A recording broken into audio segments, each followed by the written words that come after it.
Please join in us in welcoming Dr. Kaku to the stage.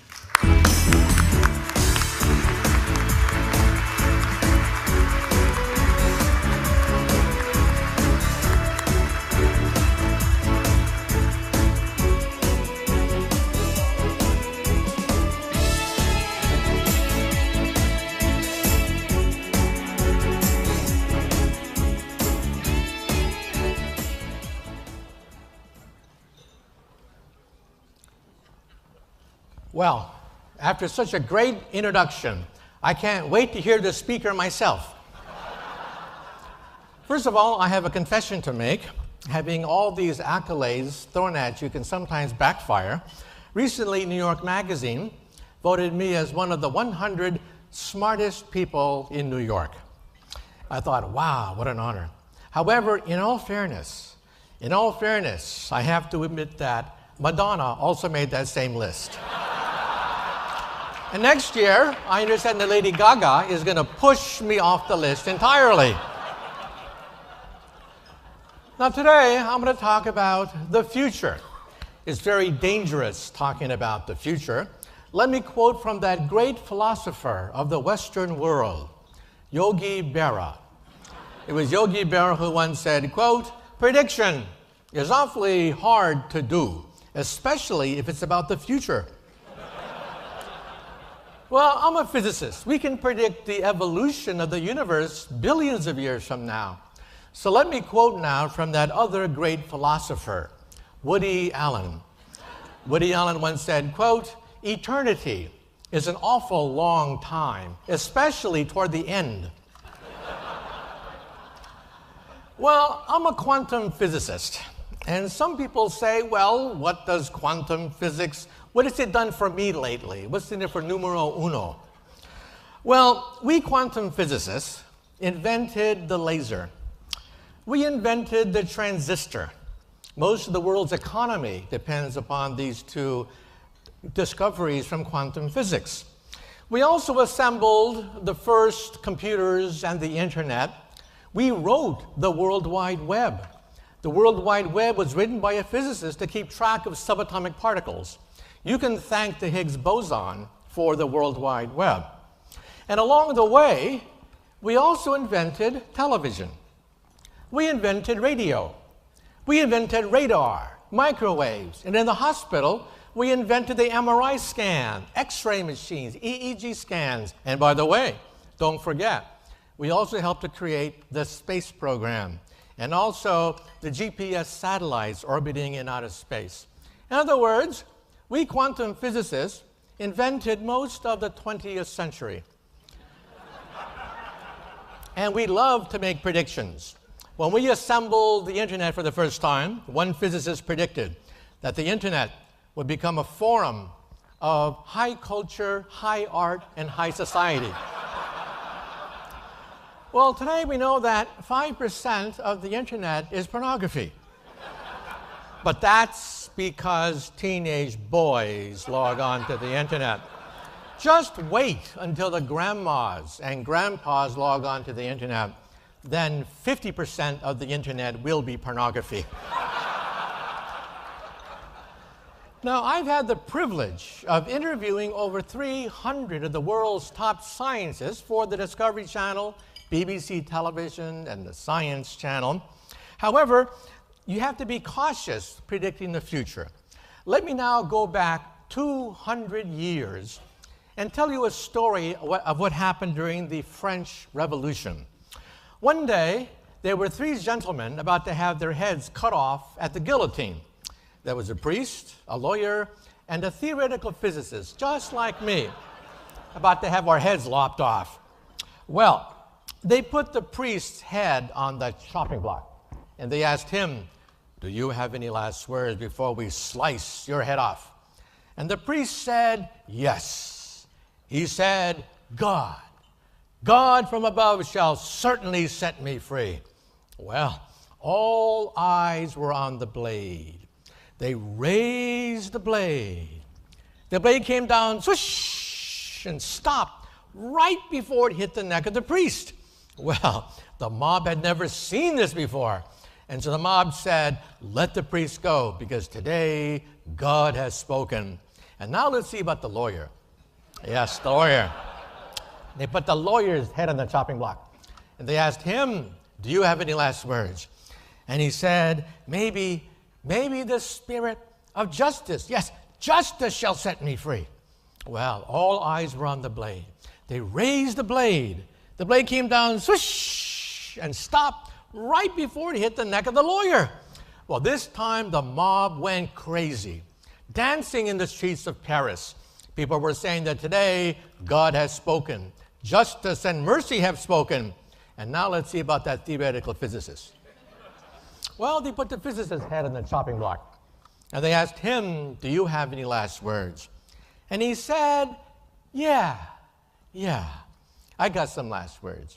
And he said, I don't know too much about God. And I know even less about the law. But I do know one thing. If you look up, you'll see that the rope is stuck on the pulley.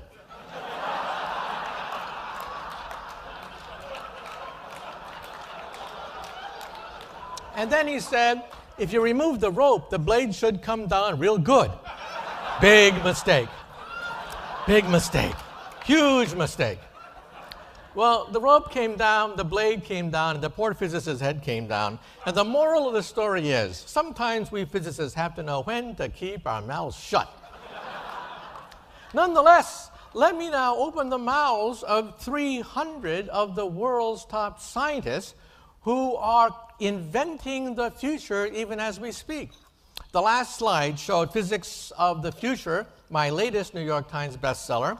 My previous book is also a New York Times bestseller, and they tell me that this is the first time in world history that the word physics ever entered the New York Times bestseller list.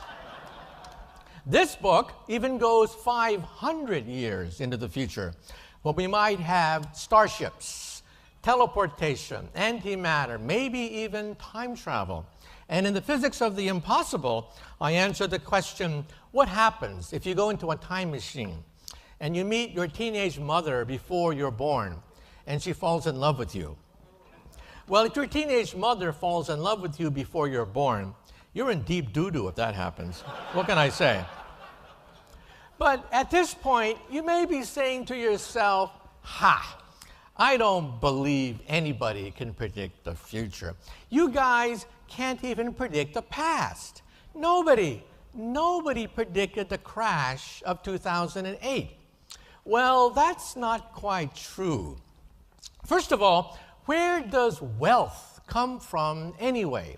Yes, it comes from good government, it comes from leadership, workers, it comes from entrepreneurs. But ultimately, science is the engine of wealth and prosperity. But you see, science is not even. Science comes in waves. One invention, like the steam engine, creates an avalanche of secondary inventions, which creates wealth, fantastic wealth. But wealth is restless. Wealth has to go someplace, and it often goes to create a bubble. And when the bubble pops, you get a depression. So let's talk about 1800, and then we're going to rocket into the future. In 1800, we physicists worked out the thermodynamics of heat engines. We helped to create the steam engine. We could calculate how much energy you could get from a lump of coal to energize a locomotive. That set into motion the Industrial Revolution. All of a sudden, we had textile factories, locomotives, we had railroad companies, wealth, tremendous wealth that a feudal society had never seen before. But wealth is restless. Wealth has to go someplace. And the wealth went into the London Stock Exchange, creating a bubble that had never been seen before. 200 railroad stocks registered on the London Stock Exchange. Well, it was unsustainable. And the bubble popped in 1850. In fact, the popping of the bubble was so severe, with so many shock waves, that it actually gave birth to a philosophy. And that philosophy is called Marxism. 80 years later, we physicists unleashed the next wave of innovation: electricity, magnetism, the internal combustion engine. And that created another huge wave of wealth in the form of utility stocks, automobile stocks, and it created a huge bubble on the American stock exchange in precisely these two disciplines. It was unsustainable, and it popped in 1929. But 80 years later, we physicists, right on the dot, initiated the third wave of innovation. Lasers, computers, the space program, GPS, high technology, the internet, even larger wave of wealth generation, and it created a bubble. In America, that bubble went into real estate, and it popped in 2008. And in Europe, all that excess wealth went into maintaining the Mediterranean lifestyle. Well, the Mediterranean lifestyle is also unsustainable, and it is popping perhaps this year. So here's the question for today. If we physicists unleashed the power of steam, and then the power of electricity and magnetism, and then the power of lasers and computers, what is the fourth wave? What is the fourth wave which will generate wealth, fantastic wealth on a scale that we've never seen before? We physicists believe that it will be a combination of molecular science, biotechnology, nanotechnology, and artificial intelligence. So let's now talk about the fourth wave of wealth generation. First of all, this is Moore's Law. It is perhaps the most important law in modern history. The wealth of nations often depends upon this simple curve. This simple curve shows that computer power doubles every 18 months, and on a log chart, it's a straight line. Look now, for example, at 1945. Today, when you get a birthday card in the mail, you open it up, and it sings, "Happy birthday to you." There's a chip in that birthday card. That chip has more computer power than all the Allied forces of 1945. Stalin, Hitler, Roosevelt, Churchill would have killed to get that chip that you get in a birthday card that you just throw away in the garbage.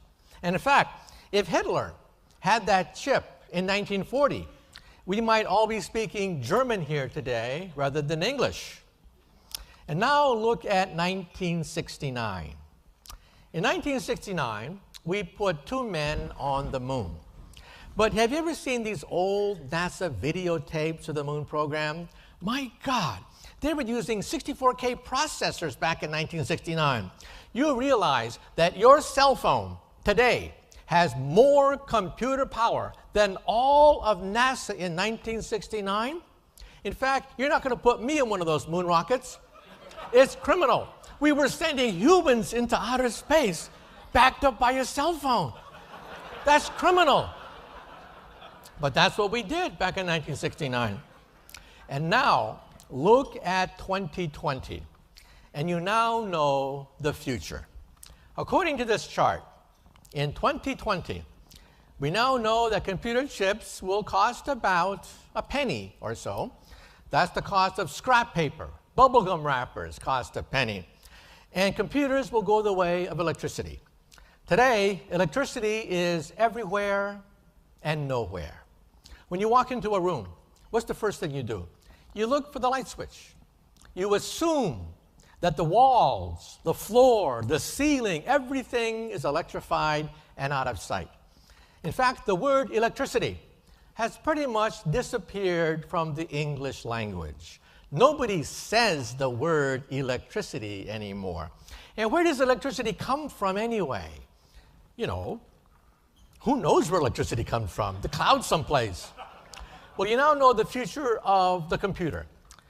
The future of the computer is to disappear, to be everywhere and nowhere, until the word computer disappears from the English language. And where will computer power come from? the cloud. Computer power will be everywhere and nowhere, including the internet. The internet will be everywhere because chips will cost a penny. In fact, the internet will be everywhere, including your glasses. These glasses are actually even more powerful than the Google glasses. These glasses recognize people's faces. When you see somebody in the future, you'll see a biography next to their image. And if they speak Chinese to you, it'll translate Chinese into English with subtitles. How many times have you been at a conference like this and you bump into somebody and you say, I know this person. It's Jim, John, Jake. I know this person. Who is this person? In the future, your glasses will say, it's Jim, stupid. You saw him last conference. How many times do I have to remind you? And let's say you're looking for a job. And you're at a cocktail party, and you know there's some very heavy hitters at that cocktail party, but you don't know who they are. In the future, you will know exactly who to suck up to at any cocktail party. But maybe you don't want to look like a refugee from Star Trek. Children are at the vanguard of this technology. It used to be the Pentagon. Now it's the Pentagon and children. Video games make more money than all of Hollywood movies put together. And kids love this stuff. We're too old to appreciate it, but kids just love this technology. 3 ways to do it. You can shoot the image right to the retina of your eye, giving you a perfect image to the retina of the eye. You can use the glass as a screen, like what Google does, or you can have an eyepiece, which is what the military does. And in fact, fashion models will eventually wear this. It'll be fashionable. The in crowd will have all the knowledge they want anytime they want. This could be the future of your home office, the future of your home entertainment center. But there's a problem. There's a big problem. Maybe you don't wear glasses. Maybe you don't like glasses. Then what are you going to do?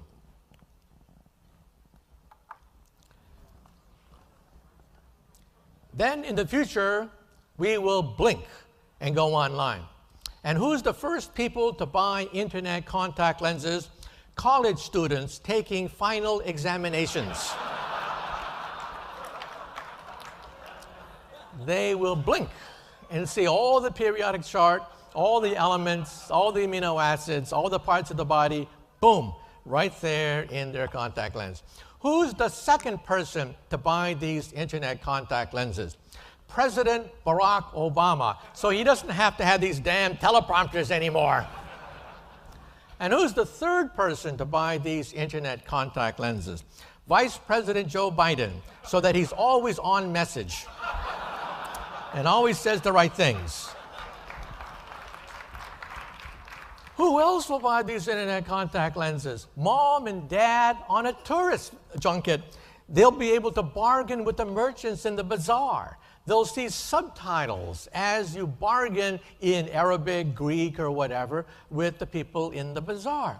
And then when you walk through the ruins of Rome, there's nothing left of the Roman Empire anymore. However, you'll see the entire Roman Empire resurrected right in your contact lens as you walk through the ruins of Rome.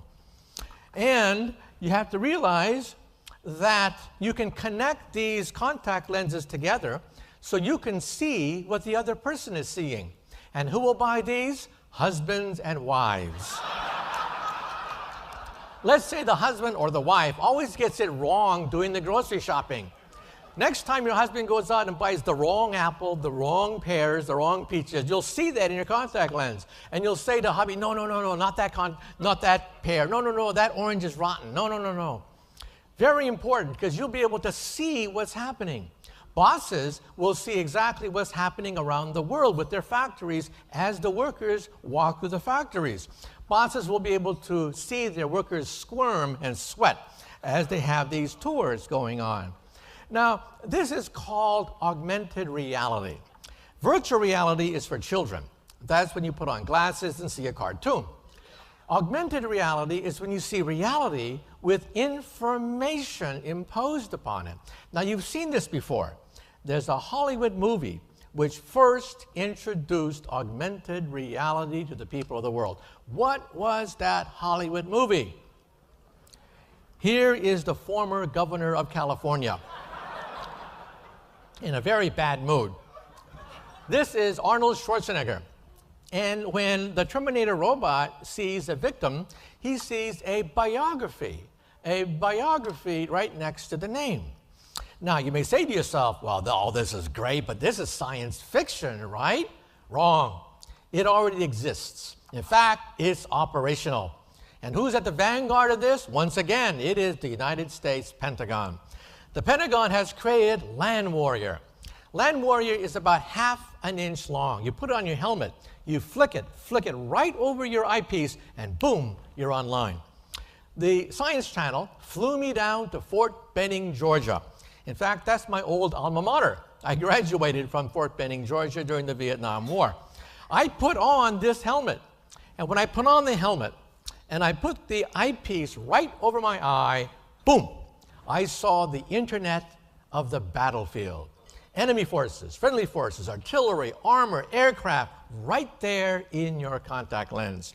Who else is interested in this? The Air Force. Because if you're a jet fighter pilot and the enemy jet flies underneath your jet, you are dead meat. You can't see the enemy. The Air Force wants to put a TV camera underneath the jet to shoot the image into their contact lens. So when the pilot looks down through his feet, he will have X-ray vision. This is what Superman has in the comic books, and this is what workers will have. Workers doing work in a subway tube will see right through walls because there's a camera on the other side of the wall shooting the image right into their eyes. And NASA is interested in this. When astronauts have to make repairs on the space station, they have to go to their back pocket to get the map out, the blueprint, right? Nope. They'll see the blueprint right in their helmet, and they'll see right through the hull because they will have X-ray vision. So who will want this? Everybody. We will live in a world of augmented reality. This means that as we go by, more and more parts of our life are going to be digitalized. And this is one of the themes of my talk, the digitalization of our life, capitalism itself, and of course, the necessity of big data. This is the future of money. Very soon, cash, as we know it, will become largely obsolete. You will buy things with your cell phone. You will point and click, point and click. That's how you will buy these things. In fact, in Japan and in Europe, at select stores, you can already do this. You can already buy things by simply pointing and clicking. And what about your cell phone? The cell phone of today has a teeny weeny little keyboard when you text somebody. And if you have fat fingers, forget it. There's no way you can text anybody with fat fingers.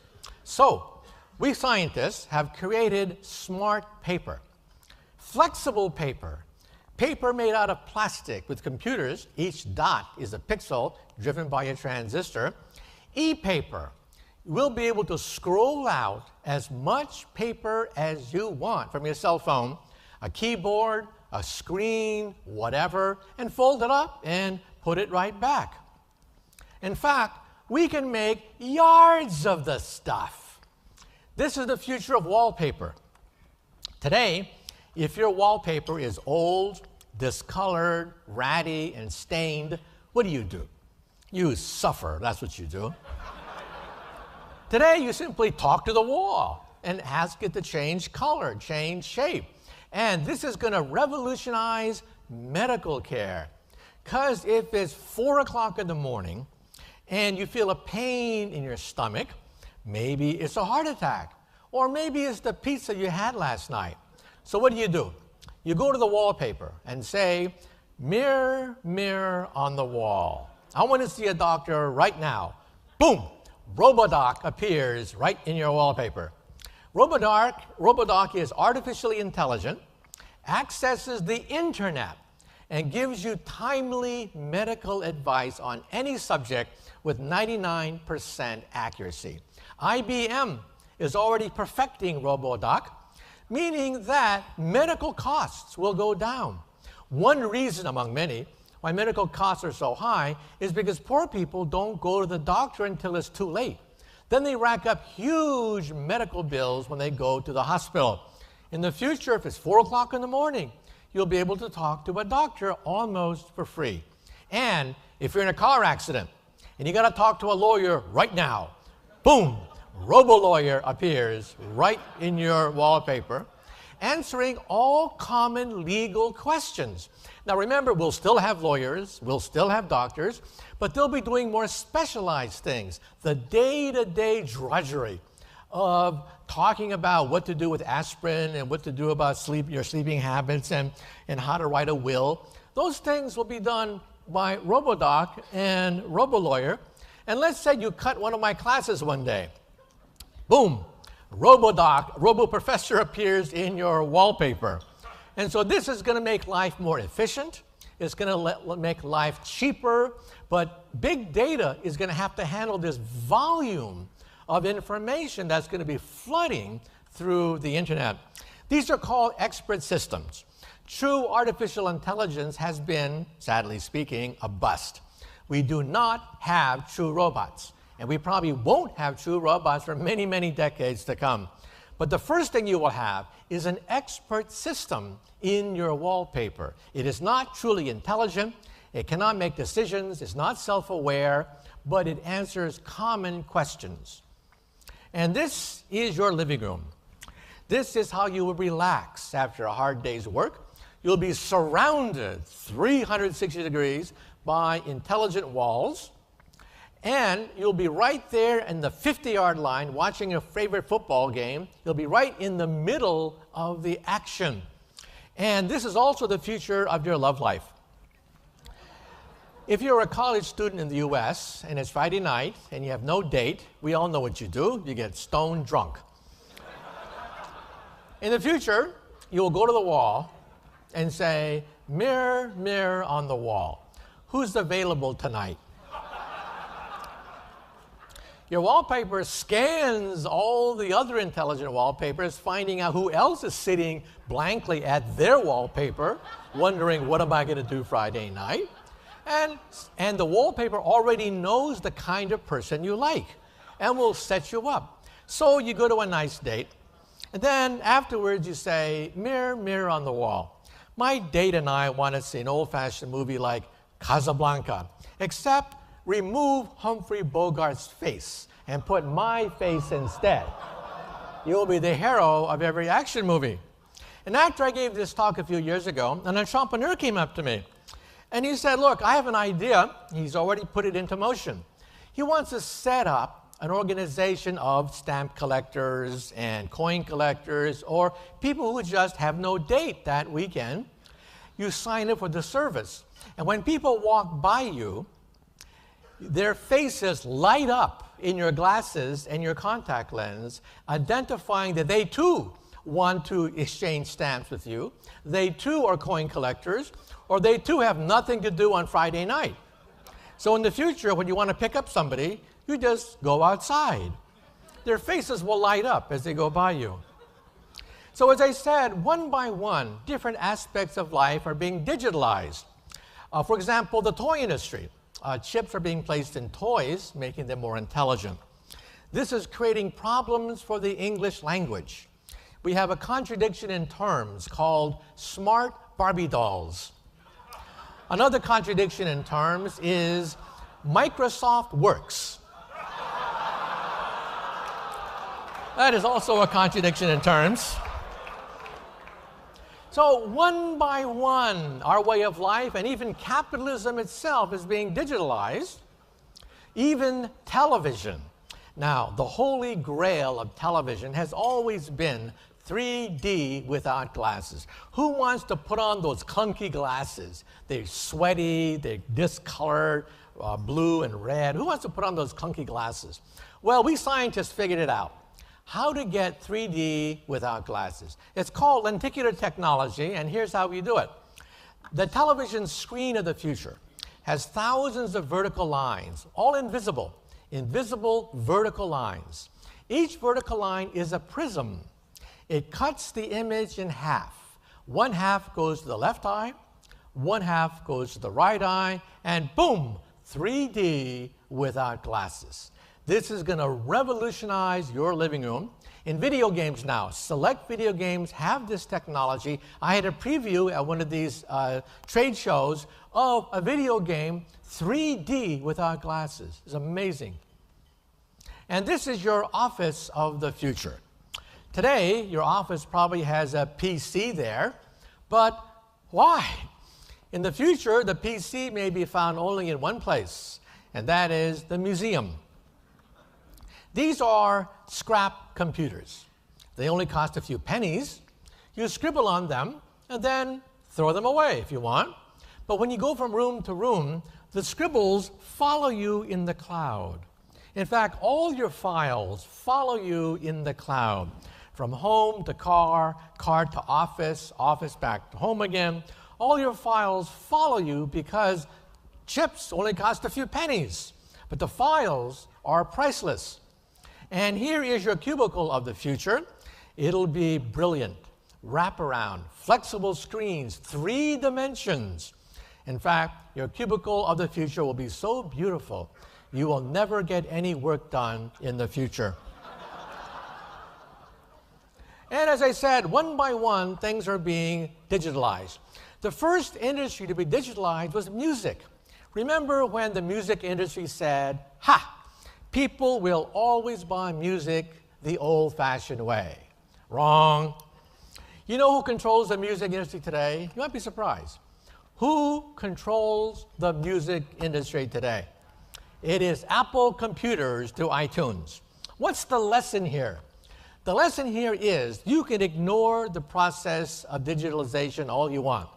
You also are perfectly free to go bankrupt.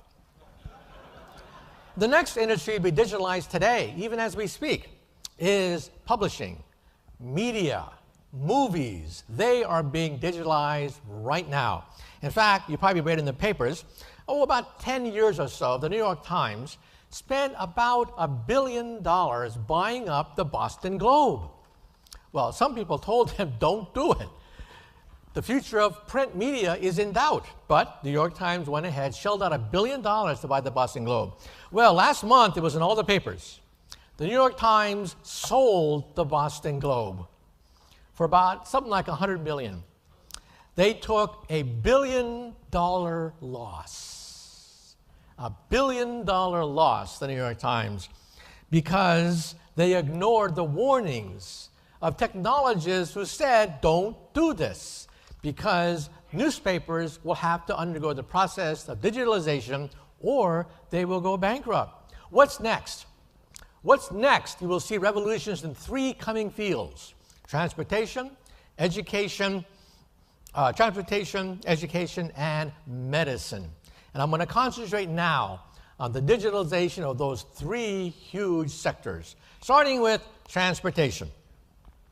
Notice that this car has no driver. In the year 2020, that's the target time, 2020, in your garage, you will have a car like this that drives itself using GPS. I had a chance to drive this very same car. BBC Television flew me down to North Carolina, and they put me in this driverless car. So there I was in North Carolina driving this car. And then the cameraman from BBC said, "Let go of the steering wheel." And I said, "What? You nuts? I'm not going to let go of the steering wheel. You crazy?" And the cameraman said, "Trust me. Let go of the steering wheel." So I closed my eyes, I let go of the steering wheel, and the car drove itself. Let's do a science experiment after this lecture. Get in your car tonight and drive like this and see how far you get. Because that's how you will drive in 2020. That's the target time for driverless cars. In several states of the Union, the Motor Vehicles Division has already okayed the licensing of driverless cars using GPS. Also in the fenders, there's radar. And of course, who pioneered this? DARPA, a branch of the Pentagon. The Pentagon also pioneered DARPANet, which we now call the Internet, pioneered the driverless car, and also the GPS system. The GPS system was not funded by the Pentagon so that mothers can track their kids. That's not why the Pentagon spent billions of dollars perfecting the GPS. No, the Pentagon gave us physicists billions of dollars to track missiles in outer space so that we could put missiles right on top of Moscow if it felt like it. That's why these technologies have become possible. And remember that humans get drunk. Humans fall asleep. Humans get distracted. Robots do not. The word traffic accident, just like the word computer, traffic jams could disappear from the English language, including road rage.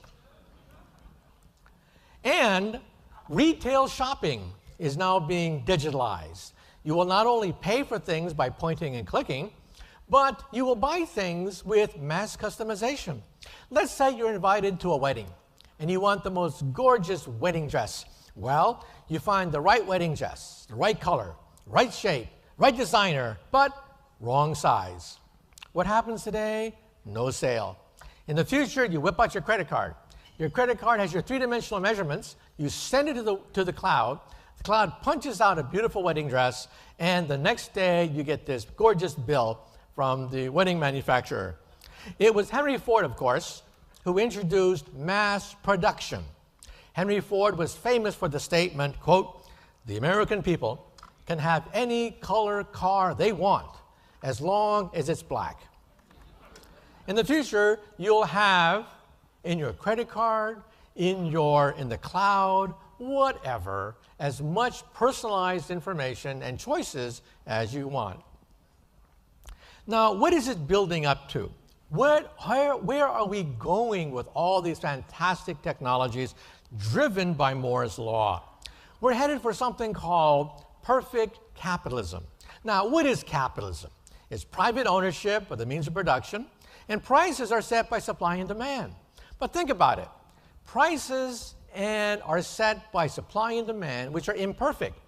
You don't know really how much that baseball really costs at that sports store.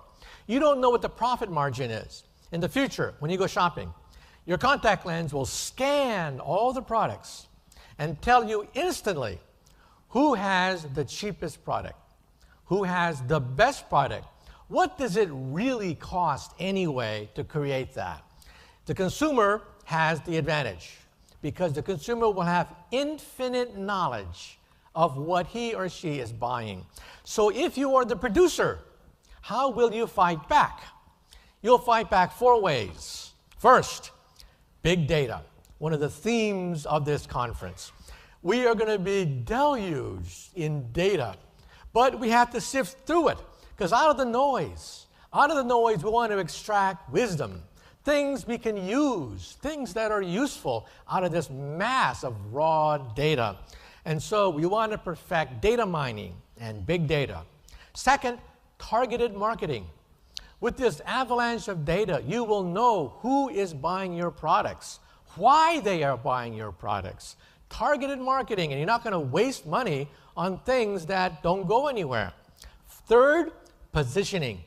You have to position your product vis-a-vis all the other products that are competing with you, because competition will increase. This means more efficiency, cheaper prices, but more competition. And fourth, branding. Even more branding than before. In a hyper-connected age, how we connect with lizards, tigers, and animals will determine the fate of multi-billion-dollar industries. And of course, courtesy. Common courtesy, common politeness gives you a bond with the customer even in the digital age. And now, let me talk about an industry bigger than anything we've talked about so far. This industry is so big, it could break the bank. It is medicine. So let's now talk about medicine of the future. What will a hospital look like in the future? How will we digitalize this vast ocean of data? First of all instruments will be digitalized and immediately scanned on the web. For example, how small can you make a chip? We can make a chip so small now, we can put it inside an aspirin pill, along with a TV camera and a magnet. You swallow it. The magnet guides it down your throat, into your stomach, into your intestines. Because we all know what middle-aged men fear the most. Middle-aged men fear the C word, colonoscopy. That's when they put a tube up your rear. However, this gives new meaning for the expression Intel inside. Yes, in the future, Intel will always be inside. This is going to cut down on surgery, cut down on medical costs, colonoscopy simply by swallowing a pill. And nanotechnology, the other driver of innovation I mentioned at the beginning. We can now create nanoparticles, molecules that home in on individual cancer cells. Now today, if you have cancer, it's a horrible process. Chemotherapy means your hair falls out. You vomit all the time because you feel nauseous, premature aging of the skin. It's a horrible thing. But we scientists create molecules called nanoparticles that can home in on individual cancer cells. This is being done right outside Washington, D.C. at Bethesda, Maryland. And the next invention is even bigger than this. The next invention will render the word tumor obsolete from the English language. In the future, we will no longer say the word tumor because of the next slide giving you this marvelous invention, the smart toilet. In that toilet will be a chip. That chip is called a DNA chip, manufactured in Silicon Valley. It is so sensitive, it can pick up fragments of DNA from cancer, proteins from cancer, enzymes from cancer cells, and tell you if you have cancer 10 years before a tumor forms. You realize that if you feel a lump in your breast, it's too late. It really is too late. You have 10 billion cancer cells growing in your breast. Surgery is required immediately. No ifs, ands, or buts. Right to the operating room as soon as they find that. In the future, your toilet may pick up fragments of 100 cancer cells in a colony 10 years before a tumor forms. In the future, your toilet will tell you, watch out, you have breast cancer. Do something. You have 10 years. And also, realize that Steve Jobs, the genius behind Apple Computer, in some sense did not have to die. He died of pancreatic cancer. Pancreatic cancer kills you in about 3 years. Very aggressive, fast-moving, unstoppable, says all the books. But we sequenced the genes for pancreatic cancer just a few months ago, and we were shocked at what we found. We found that everything we thought we knew about pancreatic cancer, which killed Steve Jobs, was wrong. Pancreatic cancer, we now know, is a slow-growing cancer. It takes about 20 years to kill you, but you don't feel anything for 17 years or so.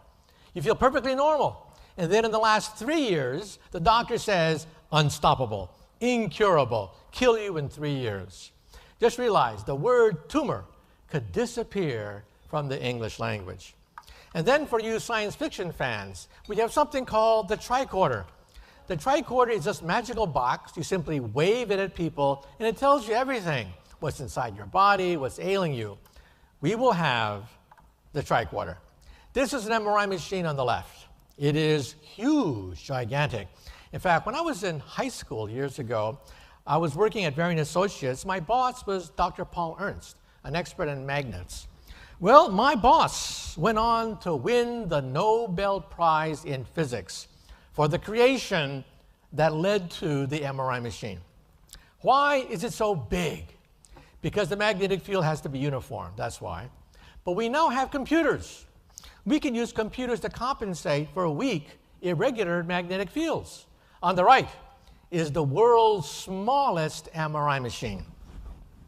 It is the size of a briefcase. It's built in Germany. And the Germans were interviewed by Scientific American and asked the question, how small can you make an MRI machine? And the answer was, according to the laws of physics, the smallest MRI machine we can make is this big. you will have more power in your cell phone, more computer power than a modern university hospital today. We can put this technology in your bathroom mirror, a DNA chip in your bathroom mirror, and when you breathe in the bathroom, water droplets enter the chip. The chip analyzes for a broken p53 gene implicated in 50% of all common cancers. In other words, in the future, just by breathing, you will know if you have lung cancer in your bathroom. We will have more computer power right in your medicine cabinet than a modern university hospital today, including DNA sequencing. I had my gene sequenced. BBC Television took some of my blood, shipped it down to Vanderbilt University in Tennessee, and they gave me a CD-ROM with most of my genes on it. It cost $3 billion to sequence the first human. It was a government project. How much does it cost today to sequence a human? $1,000. Went down from $3 billion to $1,000. In the future, it'll cost $100. In fact, you could have it on your credit card in the future. And what will we do with it?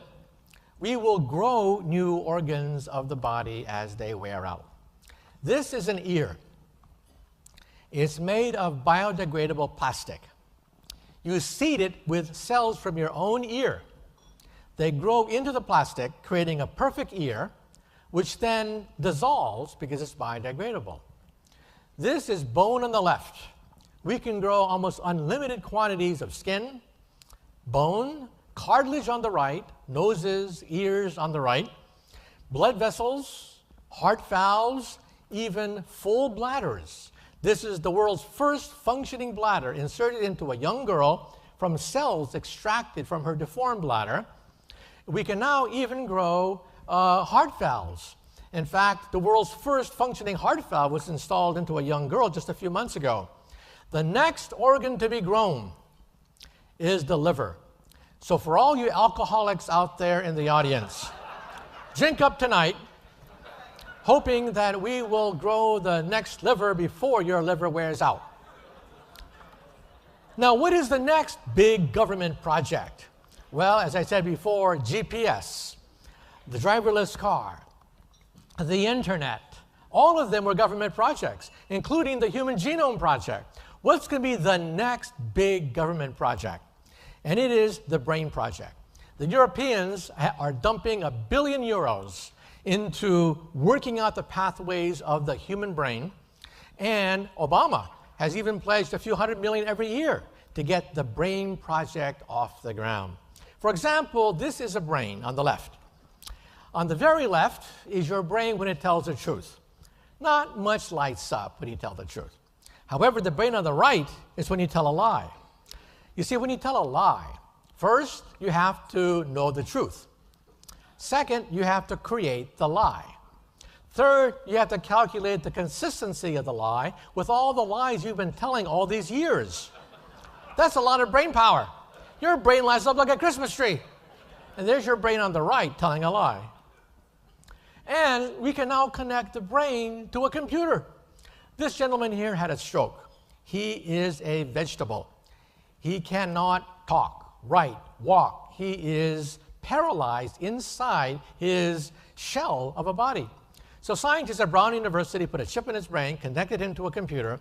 He can now move his wheelchair, read email, write email, type letters, play video games, work household appliances. Anything you can do on a computer, he can do as well. We're talking about who's pushing this technology? The military.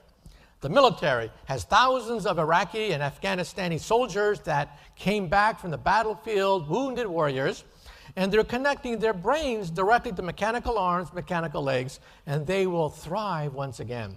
And here's my colleague, Stephen Hawking. He is totally paralyzed. He can only move his finger, but he recently lost control of his finger as well.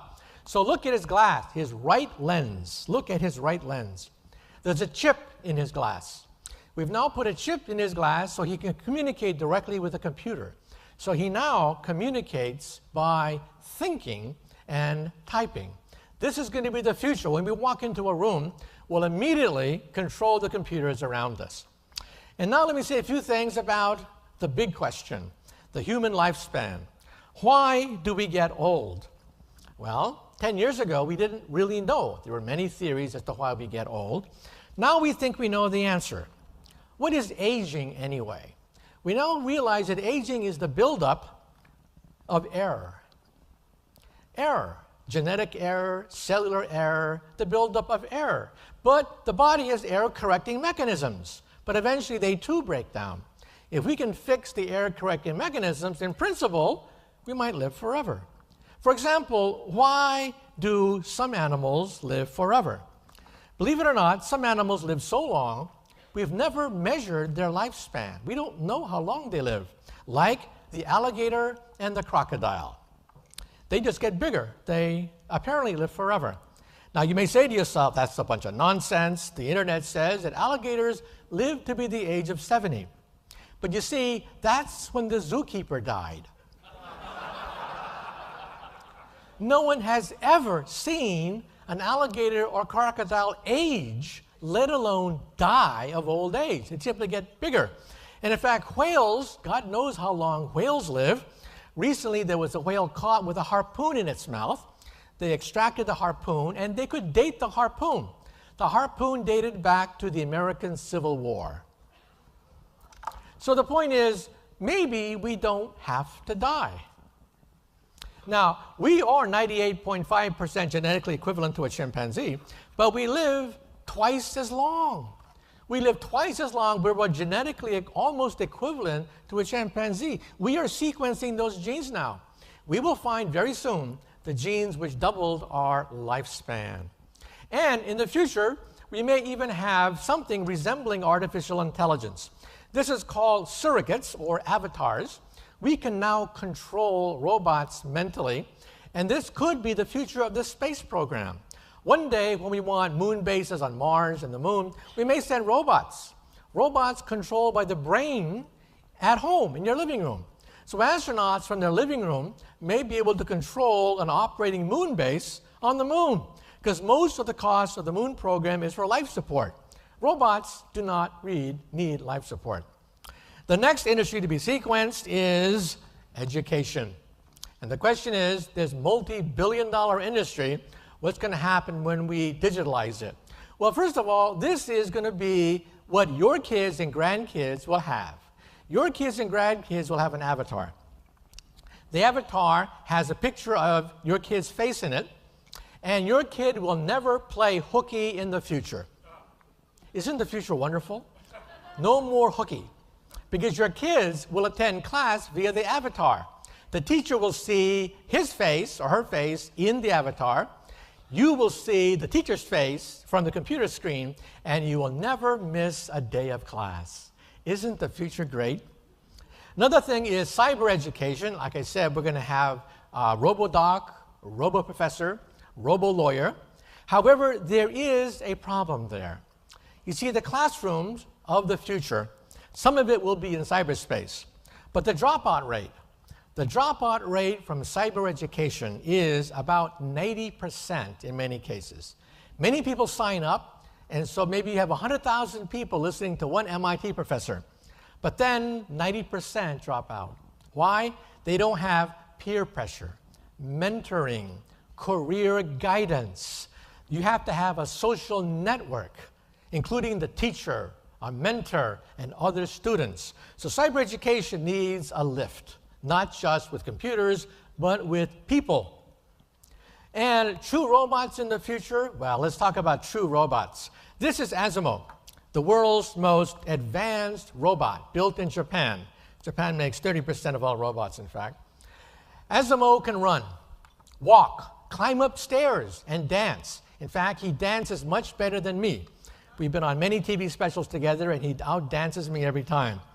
So I went with BBC, and we interviewed the inventor of the world's smartest robot.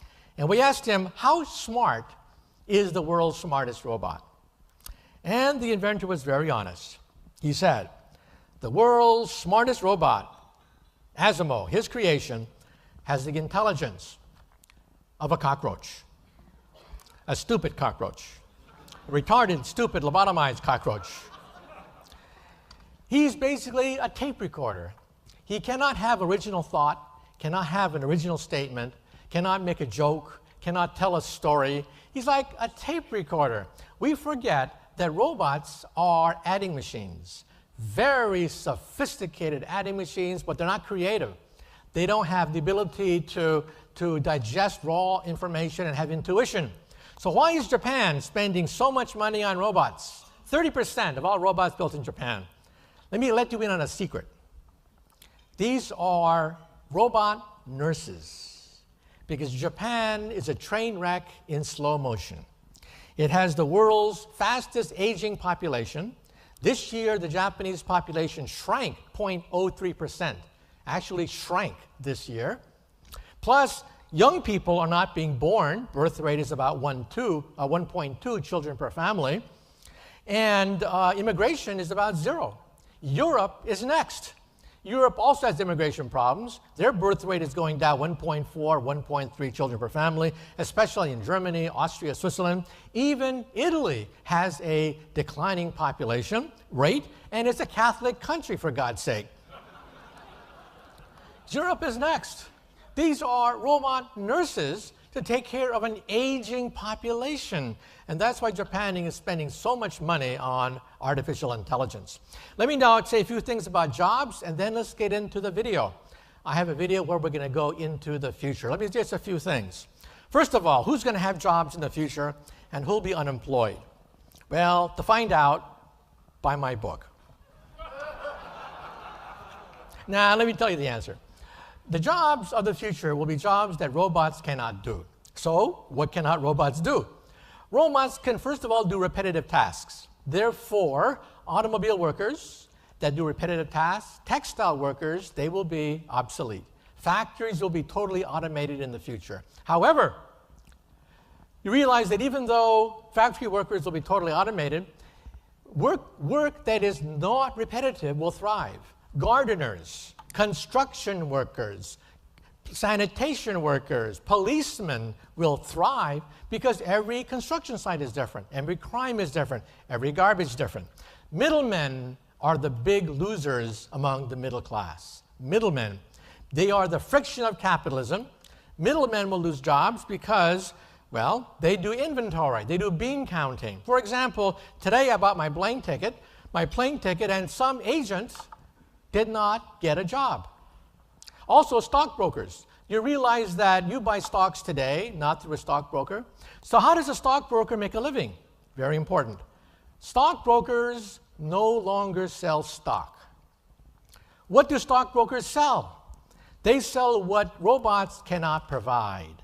Intellectual capital. That is experience, talent, creativity, information, leadership. These are human qualities that cannot be duplicated by an adding machine. And so the jobs of the future will be things like construction workers, sanitation workers, because those jobs are non-repetitive, rock and roll stars, and scientists, and anyone involved in the mind. Tony Blair likes to say that England derives more revenue from rock and roll than it does the coal mining industry. In fact, commodity capital has been dropping in price. It fluctuates, of course. But in the main, commodity capital like food has been dropping in price. Tonight, you had dinner that the King of England could not have had 100 years ago. Think of what you just had for dinner. Delicacies from around the world that the King of England could not have had 100 years ago. But intellectual capital, that's going to be the currency of the future. The brain cannot be mass-produced. And so before we go to the video, let me conclude that the future has losers and winners. You are among the winners. You are involved with intellectual capital, analysis, creativity, experience, leadership. These are qualities that adding machines cannot provide. So congratulations. So you can imagine the amount of big data that will be required to analyze this flow of data in the future. Now let me end on the following note. When I was a child, I had a childhood hero. My role model was Albert Einstein. And my favorite Einstein story is this. When Einstein was an old man, he was tired of giving the same talk over and over again. So one day his chauffeur came up to him, and the chauffeur said, "Professor, I'm really a part-time actor. I've heard your speech so many times I've memorized it. So why don't we switch places? I will put on a mustache, I will put on a wig, I will be the great Einstein, and you can take a rest and be my chauffeur." Well, Einstein loved the joke, so they switched places. This went along famously until one day, a mathematician in the back asked a very difficult question. And Einstein thought, oh, the game is up. But then the chauffeur said, "That question is so elementary that even my chauffeur here can answer it for you." Thank you very much. You've been a great audience. And that is a preview of the future, as told to me by 300 of the world's top scientists. And I think we have time maybe just for a few questions, just a few questions. There's a microphone in the audience. So here's your chance to talk back to the lecturer. We have time for just a few questions.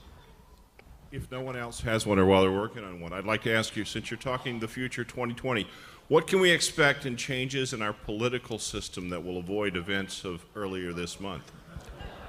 Well, there's one thing that cannot be quantified, and that's human stupidity.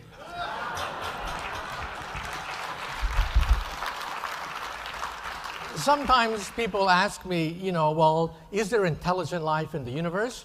The first question is there intelligent life on the Earth?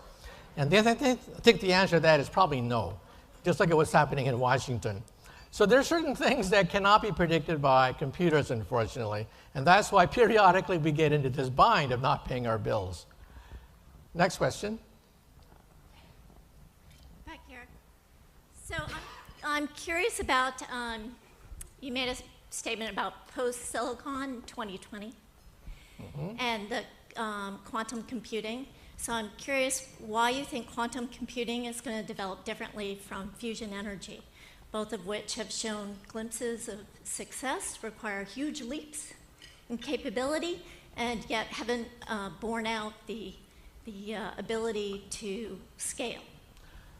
Okay, first of all, Moore's law and the prosperity in this very meeting depends upon Moore's law. Moore's law cannot last forever. It will eventually come to a close in about 10, 15 years. Your Pentium chip today has a layer about 20 atoms across. In about 10 years' time, it'll be about 5 atoms across. At that point, the Heisenberg uncertainty principle kicks in. You don't know where the electron is. It leaks out, and silicon short circuits. So there's two problems with Moore's law. Heat. These transistors will be so hot you can fry an egg on them. And second of all, leakage. Now, to go beyond that, we have no technology today that's ready for prime time. We've looked at atomic computers, DNA computers, protein computers, optical computers, quantum dot computers, quantum computers, molecular computers.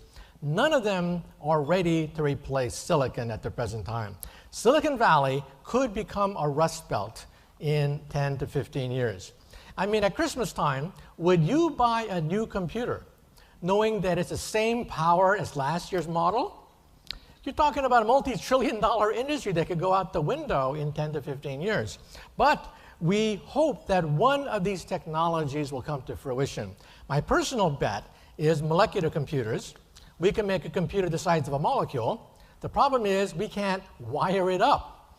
Because, of course, it's the size of a molecule. How do you wire up molecules? That's a technical problem, but it's going to be a big problem, and there could be a new Silicon Valley erupting someplace on the planet Earth, and the center of IT technology could shift away from the Bay Area. We don't know. Now, fusion power is still a big question mark. The French are bidding the store on the ITER fusion reactor to go operational in 2020. So watch for it. In 2020, we may have the world's first operating fusion reactor, commercialization in 10 years. So in 2030, there could be a wild card, and that is fusion, which uses seawater. Seawater as the basic fuel for fusion reactors. But again, we don't know because we don't have an operating fusion reactor yet. These are two big question marks for the future.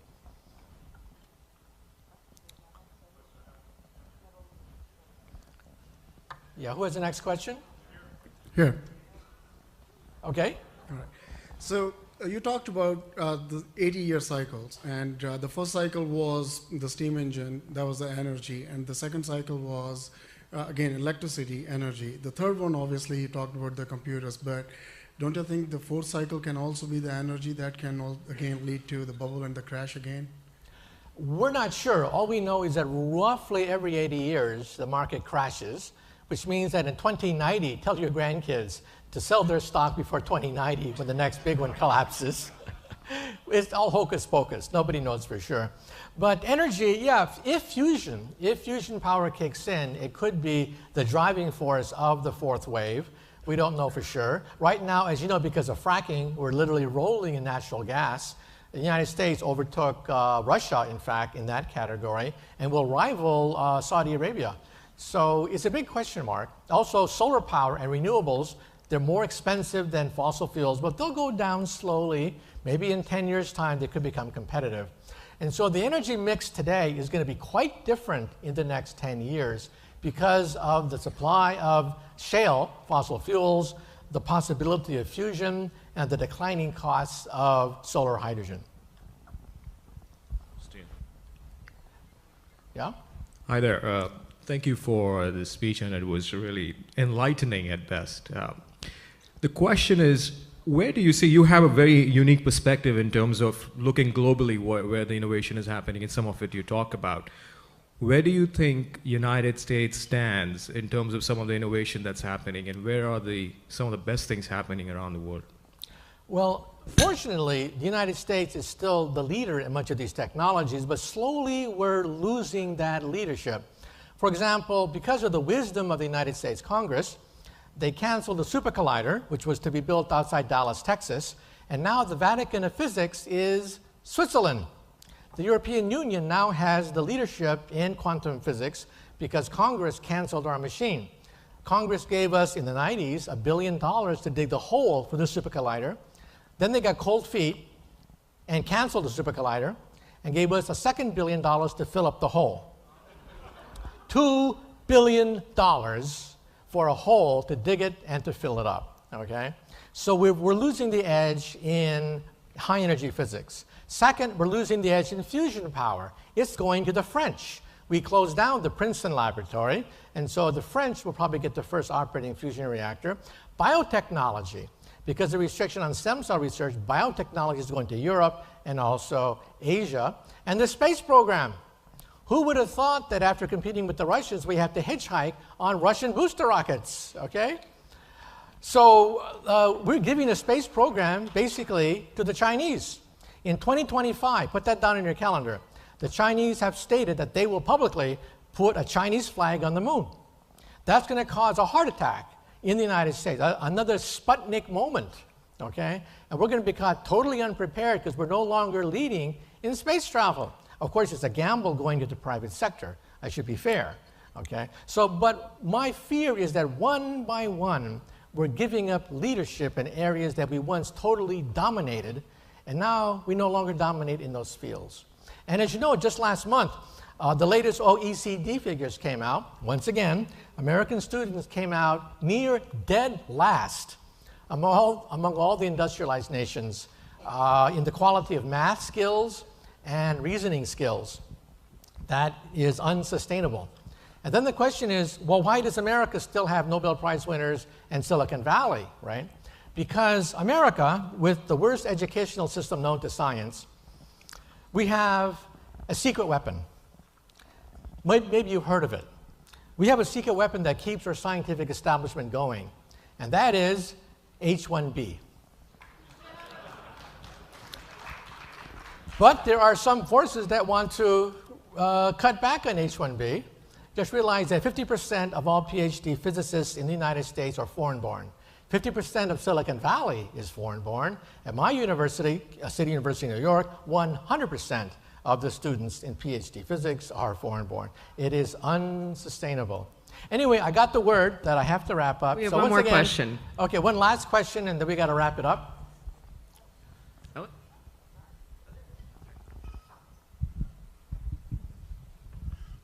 Recently in June, there was a conference in New York City, the 2045 Foundation. It was led by Dmitry Koskov, I believe his last name was, Russian billionaire, with the idea of fully animated avatars with brain mapping by the year 2045. Do you have a comment on, what 100 scientists are working on this? Well, realize that because artificial intelligence is going much slower than we thought, the Moore's law for artificial intelligence has been a lot slower because a lot of it, well, let me back up. We made a mistake 50 years ago, thinking that the brain is a digital computer. That was a huge mistake 50 years ago. The human brain has no Pentium chip. There's no Windows. There's no operating system. There are no subroutines. There's no programming. The brain doesn't have any of the things that we associate with a digital computer or a Turing machine. The brain is different. The brain is a neural network. It's a learning machine. Your laptop today is just as stupid as it was yesterday. Your laptop never learns anything. It makes the same stupid mistake because it's an adding machine. We forget that. So some people want to go to avatars instead. If the human brain is too difficult to emulate because it's 100 billion neurons, each neuron connected to 10,000 other neurons in a neural network that rewires itself every time it learns something, maybe instead we can use avatars to control robots. You saw Asimo. Asimo is now hooked up to a human who can now control some of the movements of Asimo. But just to show you how primitive it is, the Pentagon analyzed robots at Fukushima. We have this raging nuclear meltdown, 3 nuclear meltdowns simultaneously at Fukushima, and robots are totally useless in Fukushima. The robots that go in are cameras on treads, basically. These robots cannot turn a screw, they cannot turn a valve, they cannot make repairs, they're totally useless. So the Pentagon is now dumping millions of dollars on its next project, the mechanical worker that can fix damaged nuclear power plants. So an avatar, however, would have a human guiding its motions like a drone and would be much more advanced. But even there, a lot of work has to be done. So the Fukushima disaster is very clearly shows the glaring deficiencies that we have to bridge in order to create intelligent workers that can make simple repairs on a damaged nuclear power plant.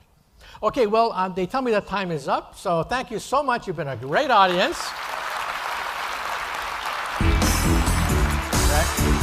Okay.